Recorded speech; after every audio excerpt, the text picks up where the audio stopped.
Death, the Leveller by James Shirley, 1596 to 1666. The glories of our blood and state are shadows, not substantial things. There is no armour against fate. Death lays his icy hand on kings. Sceptre and crown must tumble down, and in the dust be equal made with the poor crooked scythe and spade. Some men with swords may reap the field and plant fresh laurels where they kill, but their strong nerves at last must yield. They tame but one another still.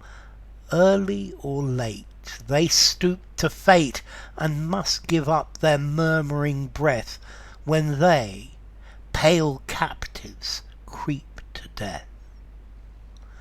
The garlands wither on your brow, then boast no more your mighty deeds. Upon death's purple altar now, see where the victim bleeds. Your heads must come to the cold tomb. Only the actions of the just smell sweet and blossom in their dust. Okay, this poem is by James Shirley. James Shirley was the last of the great Elizabethan dramatists, probably because he's born slightly later than Marlowe and Shakespeare, etc. And also because he lived into way into the 17th century. Let's see. He was a dramatist. He came from the Shirleys of Warwick. He went to Merchant Taylor's School, and then St John's College, Oxford, and St Catherine's College, Cambridge. Yo, cats! Let's see. He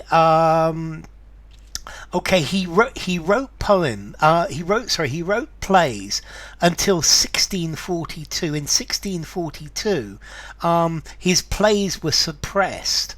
Yeah, Parliament said you're not writing any more plays. They didn't like what he was writing,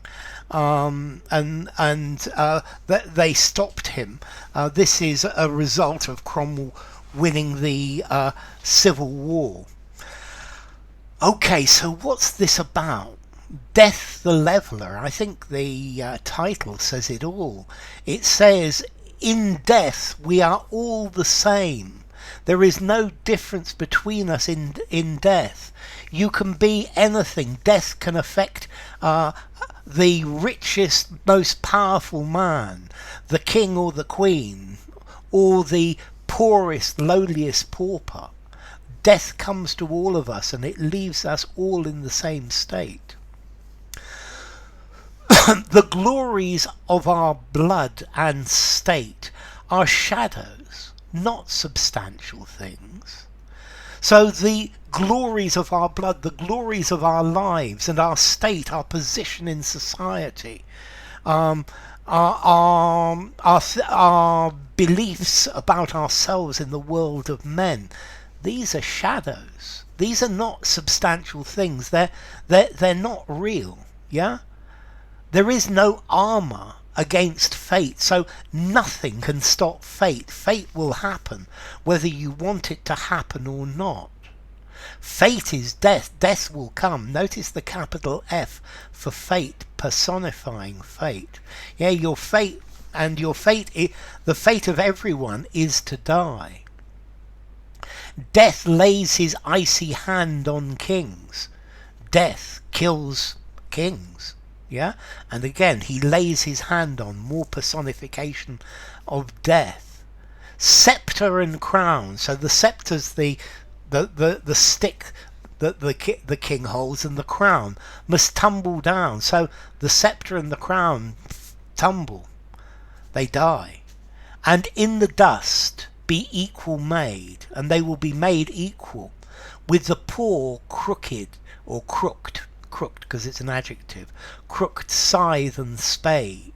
So the scythe is what the reaper uses to cut the crops in the field, and the spade to dig the spade. So he's saying here that the sceptre and crown are the same as the scythe and the spade when it comes to death. Yeah, we are all equal in death. Nobody is better, nobody is more important. After we've died, that's it. Some men with swords may reap the field and plant fresh laurels where they kill.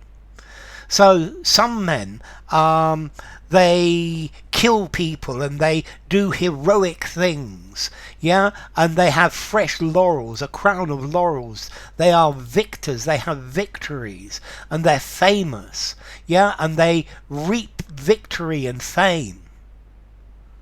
But their strong nerves at last must yield. So despite the fact that they're brave, they will have to yield to death. They give in to death. They tame but one another still. So with their great heroic deeds and their killing, and the only thing that they become master of is one another. Early or late they stoop to fate, so sooner or later they will bend down to fate, to death, and must give up their murmuring breath and stop breathing when they pale captives creep to death. So it doesn't matter what they do or how brave they are or their valiant deeds, death is still there waiting for them. The garlands wither on your brow. So a garland of flowers. I have the idea of this wreath of laurels, yeah, or a champion's crown. So fame, fortune, the flowers that they give you for this fame and fortune, it just dries up and dies on your head. Yeah, so after you've died, the garlands, the importance that they give you, it withers, it dries and dies on your brow, on your head. Then boast no more your mighty deeds. Once you're dead, you can't tell anyone, look at the wonderful things I did. Upon death's purple altar now, see where the victim bleeds. So on the altar of death, death's purple altar, purple talks about noble, royal, kingly. So death is one of the kings here. Yeah, so on the altar of death, it doesn't matter if you're the victor or the victim. You bleed. Yeah, death will not stop, does not stop for anything or anyone.